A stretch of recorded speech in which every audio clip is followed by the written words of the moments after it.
Ever seen this map? This is how the Earth looked 200 million years ago, before Pangea, the only supercontinent on the planet, came apart. What if one day the continents joined together into one giant landmass again, and you could travel from North America to Africa on foot? What country would become your new neighbor? Would this cause natural disasters all over the planet? How long would this new Pangea last for? This is What If, and here's what would happen if the continents merged together. Did you know the land below you is actually moving right now? This is because all 7 continents sit on the tectonic plates that Earth's crust is broken into. These plates are floating on molten rock at the same speed your fingernails grow. It may sound slow, but it does add up over hundreds of millions of years. In the 4.5 billion year history of Earth, our continents have changed their appearance many times. Sometimes fusing together in crunching collisions, and sometimes breaking apart. Right now, they're slowly moving toward another collision. What if one day they suddenly sped up and smashed into a supercontinent again? Would you wake up to find yourself at the Mexican border?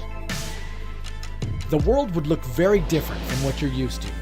If the plates collided in the direction they're moving now, the flight from Australia to Asia would never be cheaper.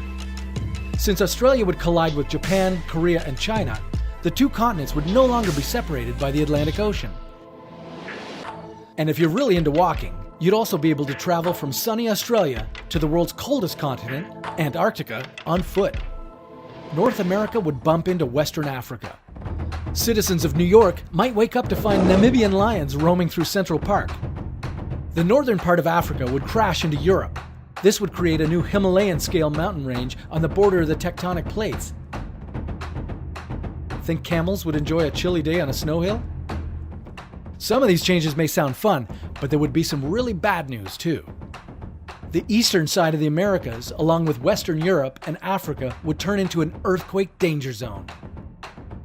On top of that, these areas would be devastated by the eruptions of newly formed volcanoes. Green slopes of the Appalachians would become giant snow-covered mountains spewing ash and lava.